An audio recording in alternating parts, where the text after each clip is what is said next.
Welcome back. As part of Weekend Live's celebration of buildings and structures in the country this week, the spotlight is on our roads. Architect M Corazza is fascinated by the M2 Joe Slovo Drive highway, mainly because of the multifaceted spaces.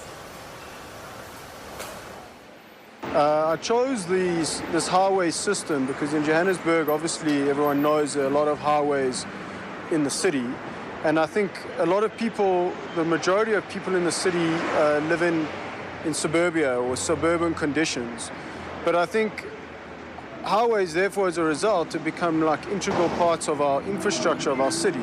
But what I find really interesting about this highway in particular, and all highways in general, is the sort of spaces that are created beneath that. So we here, this is the Joe Slovo Drive, I guess it's called, and underneath it is the structure of the highway is particularly beautiful.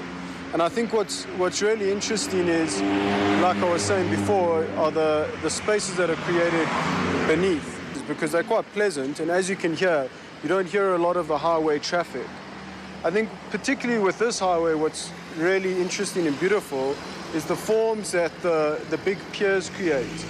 So usually, or on a lot of the other highways around the city, you have almost a T structure, and underneath that highway, there's a lot of space. In this situation, you've got these central piers that kind of splay out and then are connected with arches, which I think is particularly elegant, and in a way is representative of some sort of flow, of some sort of movement. I think another interesting thing is that these highways contain the city of Johannesburg in a way, is that they form a ring around the city, and that sort of forms a bowl, and the city hasn't really been able to expand beyond that.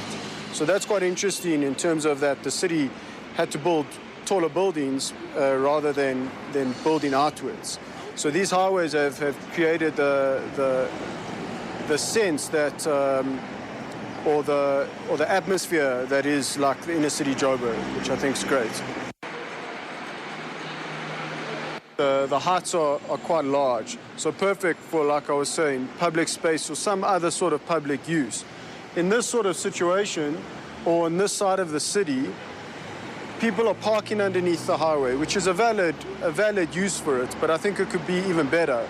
As you can see on certain parts, there's a lot of graffiti, so maybe, you know, people being allowed to express themselves is another aspect that these highways can be used for. And if you go to the Mary Fitzgerald Highway, there's a lot of graffiti on those sort of like big structural elements of the highway, which is a wonderful thing, I think. So yeah, and wonderful volumes. Other than that, I quite like the gutter details as the water's brought down onto the pier. What's particularly interesting is that the spaces that highways create are underutilized.